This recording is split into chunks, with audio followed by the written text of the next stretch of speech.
ಅವರಿಗೆ ಈ ಮಣ್ಣಿಂದು ಉಂಡಿ ಬರುತ್ತಲ್ಲ, ಆ ಉಂಡಿ ಕೊಟ್ಟಿರೋದು. ಆ ಉಂಡಿನಲ್ಲಿ ಮಕ್ಕಳೇನು ತಿಂತಾ ಇರಲಿಲ್ಲ. ಆ ಮಕ್ಕಳು ಮೊದಲಿಂದ ಸಿಸ್ಟಮ್ ಏನು ಅಂದರೆ ಮನೆಯಲ್ಲೇ ಮಾಡ್ತಿರ್ಸೋರು. ಅಕ್ಕ ಮಕ್ಕಳೇನು ಕೇಳ್ತಾರೆ ಅದನ್ನ ಮನೆಯಲ್ಲೇ ತಿನ್ಸೋರು. ಅವಾಗ ಆಗಿನ ಕಾಲಕ್ಕೂ ಅವರು ಹೊರಗಡೆ ತಿನ್ಸಿಲ್ಲ ಮಕ್ಕಳಿಗೆ. ಆ ಮಕ್ಕಳಿಗೆ ಕೊಟ್ಟಂಥ ದುಡ್ಡನ್ನು ಅವ್ರವ್ರ ಉಂಡಿಗೆ ಅವ್ರು ಹಾಕೋರು. ವರ್ಷದ ಏನು ಹಾಲಿಡೇ ಬರುತ್ತೆ ರಜಾ ಮಕ್ಕಳಿಗೆ, ಅವರು ಹೋಲ್ಸೇಲ್ ವ್ಯಾಪಾರಿ ಬೇರೆ ಅನ್ನೋರು ಎಲ್ಲರನ್ನೂ ಕರ್ಕೊಂಡು ತಿರುಪತಿಗೆ ಹೋಗೋದು. ತಿರುಪತಿಗೆ ಹೋಗಿ ಅವರವ್ರ ಉಂಡಿನ ಅವರಲ್ಲಿ ಹಾಕ್ಬಿಟ್ಟು ಬರೋರಂತೆ. ಬಾಬುರ ಮಕ್ಕಳಾದ್ಮೇಲೂ ಸಹ ಅವ್ರು ದುಡ್ಡು ಕೊಡ್ತಾನೆ ಇದ್ರು. ಬಾಬುರ ಉಂಡಿ ಅವ್ರಿಗೆ 4 ಇದನ್ನ ಕೊಟ್ಟಿದ್ರು. ಅದರಲ್ಲಿ ದುಡ್ಡು ಹಾಕೊಳ್ಳೋರು. ಮಧುಬನಕ್ಕೆ ಹೋದಾಗ ಮಧುಬಂದಾಗ ಕೊಟ್ಬರೋರು ಅಂತ ಆತ್ಮ ಆ ರೀತಿ ನಡೀತಾ ಇತ್ತು ಜೀವನ. ಒಂದು ದಿವಸ ಒಬ್ರು ಹಿಂದಿ ಅಕ್ಕೋರಿದ್ರು. ಆ ಹಿಂದಿ ಅಕ್ಕೋರು ಏನ್ ಹೇಳೋದು, ಸರಸ್ವತಿ ರಾಜಮಾತಾ ಅಂತ ಅವ್ರ ಹೆಸರು, ಸಿಂಧಿ ಅವರು. ಅವ್ರಿಗೆ ಸ್ವಲ್ಪ ಹಿಂದಿ ಬರ್ತಿತ್ತು ಅಕ್ಕೋರ್ಗೆ. ಹಾಗಾಗಿ ಅದರೊಳಗೆ ಅಡ್ಜಸ್ಟ್ ಮಾಡ್ಕೊಂಡು ಸಂಸಾರದಲ್ಲಿ ಇಟ್ಕೊಂಡು ಇವರು ಮೇನ್ ಸೆಂಟ್ರು, ಕೆಳಗಡೆ ಅವ್ರ ಮನೆ. ಸೊ ಸರಸ್ವತಿ ಬಾಬುರು ಹೇಳ್ತಾ ಇದ್ದಾರೆ, ಇನ್ನು ಬಾಬುರ್ನ ಮಗು ಮಾಡ್ಕೊ ಅಂತ ಹೇಳ್ತಿದ್ದಾರೆ ಅಂತ ಹೇಳೋರು. ಬಾಬುರು ಸಂದೇಶ ಕೊಡೋರು. ಅವಾಗ ಅವ್ರು ಹೇಳೋರು, ಸರಿ ಇವ್ರು ಏನು ಅಂದರೆ ಬಾಬುರ್ನ ಮಗು ಮಾಡ್ಕೊಂಡ್ರೆ ನನ್ನ ಮಕ್ಕಳ ಮೇಲೆ ಪ್ರೀತಿ ಕಡಿಮೆ ಆಗ್ಬಿಡುತ್ತೆ, ಆಗ ನಾನು ಪಾಲನೆ ಕೊಡೋಕ್ಕಾಗಲ್ಲ ಅಂತ ಹೇಳ್ಬಿಟ್ಟು ಅವ್ರು ಒಪ್ಕೊತಾರೆ. ಆದರೂ ಒಂದ್ಸರಿ ಏನಾಯ್ತು ಅಂತಂದರೆ, ಅವತ್ತು ಸಹ ಇನ್ನೊಂದು ದಿವಸ ಬಾಬಾರವರು ಗುರುವಾರ ಬೆಳಿಗ್ಗೆ ಹೊತ್ತು ಗೋವಾ ಇಡೋರು. ಆ ಸಮಯದಲ್ಲಿ ಬಾಬಾ ಹೇಳಿದ್ದಾರೆ, ಬಚ್ಚಿಕ್ಕೂ ಬೋಲೋ ಬಾಬು ಬಚ್ಚ ಬನಾನೆ ಕಿಲಿ, ವಾರಿಸ್ ಬನಾನೆ ಕಿಲಿ ಅಂತ ಹೇಳಿದ್ದಾರೆ. ಸೊ ಆಗ ಅವರು ಹೇಳಿದ್ದಾರೆ, देखो आज भी बाबा बोला है आपको बाबा को बच्चा बनाओ, गोद का बच्चा बनाओ ಅಂತ ಹೇಳ್ಬಿಟ್ಟು ಅವ್ರು ಹೇಳಿದ್ದಾರೆ. ನಿನ್ನ ಮಕ್ಕಳು ಮಗು ಮಾಡ್ಕೊ ಅಂತ ಹೇಳ್ಬಿಟ್ಟು. ವಾರಿಸ್ ಅಂದ್ರೆ ಅಧಿಕಾರಿ. ಅವ್ರಿಗೆ ಒಬ್ಬನೇ ಮಗ, 3 ಜನ ಹೆಣ್ಣು. ಆದರೆ ನನ್ನ ಮಕ್ಕಳು ಎಲ್ಲ ಇದ್ದಾರೆ, ನಾನು ಯಾಕೆ ನೆನಪು ಮಾಡಬೇಕು ಬಾಬರ್ನ ಅಂತ ಹೀಗೆ ಆಟ. ನನ್ನ ಮಕ್ಕಳ ಮೇಲೆ ಪ್ರೀತಿ ಕಡಿಮೆ ಆಗುತ್ತೆ ಅಂತ. ಆಮೇಲೆ ಅವತ್ತೇನಾಗಿದೆ ಅಂದರೆ, ಇವ್ರು ಹೇಳಿದ್ರು, ಹೇಳಿ ಸಾಕಾಗಿ ಬಿಟ್ಬಿಟ್ರು. ಬಾಬರ್ಗೆ ಹೇಳ್ಬಿಟ್ರು, ಬಾಬಾ ಈ ತುಮಾರಿ ಬಚ್ಚಿ ತುಮ್ಯೆ ಬೋದು ಅಂತ ಹೇಳ್ಬಿಟ್ಟು ಸಾಕಾಗುತ್ತಲ್ವ ಹೇಳ್ದೆ ಇದ್ದಾಗ. ಆಗ ಆಕೆಗೆ ಏನು ಮಾಡಿದೆ ಅಂದರೆ, ಅವತ್ತು ಒಂದು ಸ್ವಲ್ಪ ಉದ್ದೂಕು ಮನೆವರೆಗೂ ಉದ್ದೂಕು ಇರೋದು, ಕತ್ತಲೆ ಒಂದು ಸ್ವಲ್ಪ, ಮುಂದೆಗಡೆ ಅಂಗಡಿ, ಹಿಂದೆಗಡೆ ಮನೆ ಅಂದರೆ ಉದ್ದೂಕು ಇರೋದು ಹೊಡಿತಾರೆ. ಅದರೊಳಗೆ ಎಲ್ಲ ಅರೇಂಜ್ಮೆಂಟ್ ಇತ್ತು. ಈ ಕರ್ನಾಟಕದಲ್ಲಿ ಫಸ್ಟು ಟ್ರಾನ್ಸ್ಲೇಟ್ ಚಿತ್ರ ಮಾಡಿಸಿದ್ದು ಮನೆಯಲ್ಲಿ ಅಂದರೆ ಅವರೇ ಫಸ್ಟು. ಅಷ್ಟು ಬಾಬರ್ ಮೇಲೆ ಲಗನ್ ಅವ್ರಿಗೆ. ಇನ್ನೂ ಮಕ್ಕಳೆಲ್ಲ ಓದ್ತಾ ಇದ್ರು ಆ ಸಮಯದಲ್ಲಿ. ಅವತ್ತು ಮಕ್ಕಳಿಗೆ ದುಡ್ಡು ಕೊಟ್ಟಿದ್ದಾರೆ ಕೈಗೆ. ಆವಾಗ ನನಗೆ ಅನ್ನುವಂಥ ಶಬ್ದ ಎಲ್ಲಿಂದನೂ ದೂರದಿಂದ ಕೇಳೋ ಥರ ಶಬ್ದ ನನಗೆ ಅಂತ ಸಣ್ಣ ಮಕ್ಕಳು ಕೇಳಿದಂಗೆ. ಸೊ ಇವರು ಅಷ್ಟೊಂದು ಗಮನ ಕೊಟ್ಟಿಲ್ಲ. ಅವ್ರ ಮನೆಗೆ ಒಂದು ಹುಡುಗಿ ಭಾಗ್ಯ ಅಂತ ಹೇಳ್ಬಿಟ್ಟು ಕೆಲ್ಸಕ್ಕೆ ಬರ್ತಾಯಿತ್ತು. ಸಣ್ಣ ಹುಡುಗಿ ಅಂದರೆ 1-8 ವರ್ಷ ಆಗಿರ್ಬೋದು ನಾವು ಹುಡುಗಿ, ಹೆಣ್ಣು ಹುಡುಗಿ. ಅದಾಯಿತು. ಇವರು ಹಂಗೆ ಅಂದ್ಕೊಂಡು ಸುಮ್ಮನಾಗ್ಬಿಟ್ರು. ನೆಕ್ಸ್ಟ್ ಇನ್ನೊಂದು ಸರಿ ಅವರು ಅಡುಗೆ ಮಾಡಬೇಕಾದ್ರೆ ಅಕ್ಕಿನ ಹಿಂಗೆ ಹಿಡಿದು ಅಳತೆ ಮಾಡಿ ಹಾಕ್ತಾರೆ, ಇಷ್ಟು ಅದಕ್ಕೆ ಇಷ್ಟು ಅಂತ ಹೇಳ್ಬಿಟ್ಟು. ಅವರು ಸ್ಟೋರ್ ರೂಮ್ ಈ ಥರ ಸಂಧ್ಯೆಯಲ್ಲಿ ಇದೆ ಈ ಥರ, ಅಲ್ಲೋಗಿ ಅಕ್ಕಿ ತೊಗೊತಾ ಇದ್ದಾರಂತೆ ಕತ್ಲೆನಲ್ಲಿ.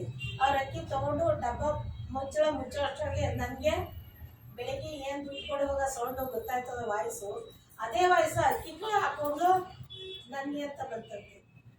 ಇವ್ರಿಗೆ ಭಯ, ಗಾಬರಿ ಎಲ್ಲವೂ ಜಾಸ್ತಿ ಆಗೋಯ್ತು ಅವತ್ತು.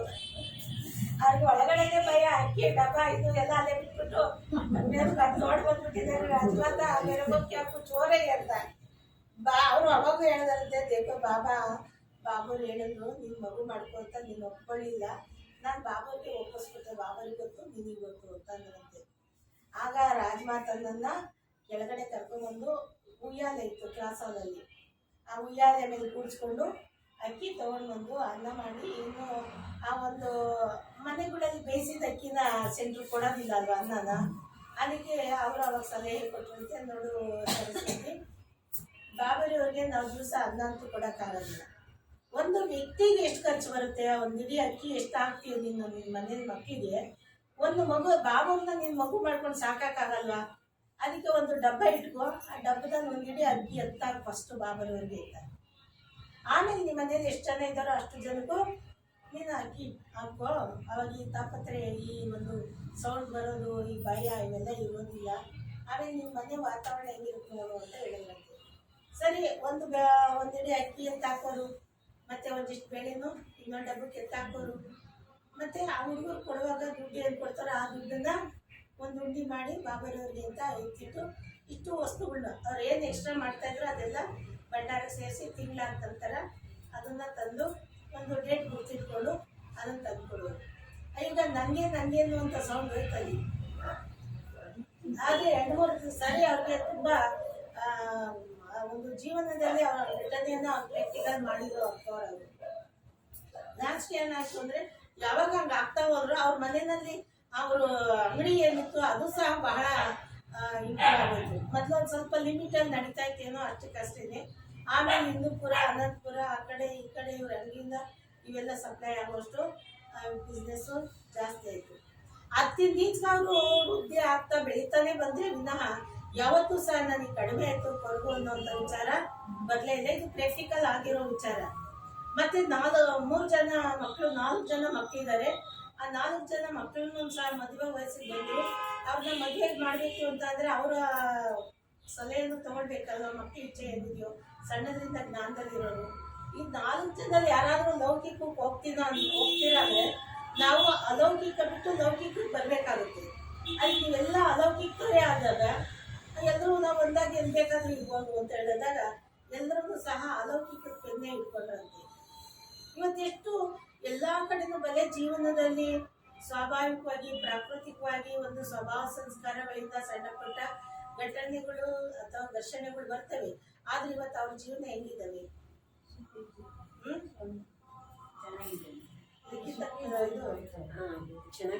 ಹೇಗಿದ್ದಾರೆ? ಆದ್ರೆ ನೀವು ನಿಮ್ಮ ಮಕ್ಕಳು ತಯಾರಾಗಬೇಕು ಅಂದ್ರೆ ಒಂದು ಹೆಣ್ಣಿನ ಕೈನಲ್ಲಿ ಏನಿಲ್ಲ, ಹೆಣ್ಣೊಂದು ಕಲಿತರೆ ಶಾಲೆ ಒಂದು ತೆರೆದಂತೆ. ನೀವು ನಿಮ್ಮ ಮನೆ ಸಂಸಾರವನ್ನು ಪರಿವರ್ತನೆ ಮಾಡ್ಕೊಳ್ಳುವಷ್ಟು ಶಕ್ತಿ ನಿಮ್ಗೆ ಬೇಡವಾ? ಯಾಕೆಂದ್ರೆ ಗಂಡ ಒಂದ್ ಕಡೆ ಒಂದ್ ರೀತಿ ಇರ್ತಾರೆ, ಮಕ್ಳು ಇನ್ನೊಂದು ರೀತಿಯಲ್ಲಿ ಇರ್ತಾರೆ, ಅತ್ತೆ ಮಾವ ಇನ್ನೊಂದು ರೀತಿಯಲ್ಲಿ ಇರ್ತಾರೆ, ನಿಮ್ಮ ಅಡೋಡ್ತವ್ರು ಇನ್ನೊಂದ್ ತರ ಇರ್ತಾರೆ. ಅವರೆಲ್ಲರೂ ಸರಿ ತೂಗಿಸ್ಕೊಂಡು ಹೋಗ್ಬೇಕು ಅಂದ್ರೆ ಒಂದು ಒಳಗಡೆ ಶಕ್ತಿ ನಮಗೆ ಬೇಕಲ್ವಾ? ಆ ಶಕ್ತಿ ಎಲ್ಲಿ ತುಂಬಿಸ್ಕೊತೀರಾ? ಈ ಶರೀರ ಬಿಟ್ಟ ಮೇಲೆ ಆತ್ಮಶಕ್ತಿ ತಗೊಳುತ್ತಾ? ಇಲ್ಲ. ಯಾಕೆಂದ್ರೆ ಶರೀರದ ಆಧಾರ ಬೇಕೇ ಬೇಕು. ಕಳ್ಕೊಂಡಿರೋದು ಶರೀರದ ಮುಖಾಂತರನೇ, ಪಡ್ಕೋಬೇಕಾಗಿರೋದು ಶರೀರದ ಮುಖಾಂತರನೇ. ಅಂದ್ರೆ ಈ ಒಂದ್ ಸ್ವಲ್ಪ ಮಾಡ್ತಾ ಇದ್ದೀರಾ, ಓಡಾಡ್ತಾ ಇದ್ದೀರಾ, ಒಂದ್ ಸ್ವಲ್ಪ ಮಾಡೋಕ್ ಶಕ್ತಿ ಇದೆ. ಈ ಸಮಯದಲ್ಲಿ ನೀವು ಮಾಡ್ಕೊಳ್ಳಿಲ್ಲ ಅಂದ್ರೆ ಶರೀರದ ಸ್ಥಿತಿ ಹೆಚ್ಚು ಕಡಿಮೆ ಆದ್ಮೇಲೆ ಮಾಡಕ್ಕಾಗುತ್ತಾ? ಶರೀರ ನಡೆಯುವಾಗ್ಲೇನೆ ನೀವು ನಡ್ಸಕ್ಕಾಗ್ಲಿಲ್ಲ ಅಂದ್ರೆ ಶರೀರ ನಡೆಯದೇ ಹೋದಾಗ ನೀವು ಮಾಡಕ್ಕಾಗುತ್ತಾ? ಅದಕ್ಕೇನ್ ಮಾಡ್ತೀರಾ? ಇವಾಗಲೇ ಮಾಡ್ಬೇಕಲ್ವಾ? ಬಾಬರ್ ಅದಕ್ಕೇನು ಹೇಳಿದ್ದಾರೆ? ಇವತ್ತು ಮಾಡ್ತೀವಲ್ಲ ಈಗಲೇ ಮಾಡಿ. ಇವಾಗ ಗೊತ್ತಾಯ್ತು, ಈಗಲೇ ಮಾಡಿ ಅಲ್ವಾ? ನಾಳೆಗಿಂತ ಇವತ್ತು ಸಹ ಬಿಡ್ಬೇಡಿ. ನಾಳೆ ಅಂದಿದ್ದ ಆಡು, ನಾಳೆವರೆಗೂ ನಾವಿರ್ತೀವ? ಭರವಸೆ ಇರುತ್ತಾ? ಇಲ್ಲ. ಮುಂದೆ ಒಂದು ಸಣ್ಣ ಎಕ್ಸಾಂಪಲ್. ಮಹಾಭಾರತದಲ್ಲಿ ಒಬ್ಬ ಬ್ರಾಹ್ಮಣ ಯಾಗ ಮಾಡೋದಕ್ಕೋಸ್ಕರ ಧರ್ಮರಾಜನ ಹತ್ರ ಬರ್ತಾನೆ. ಭೀಮ ಹೊರಗಡೆ ಇರ್ತಾನೆ.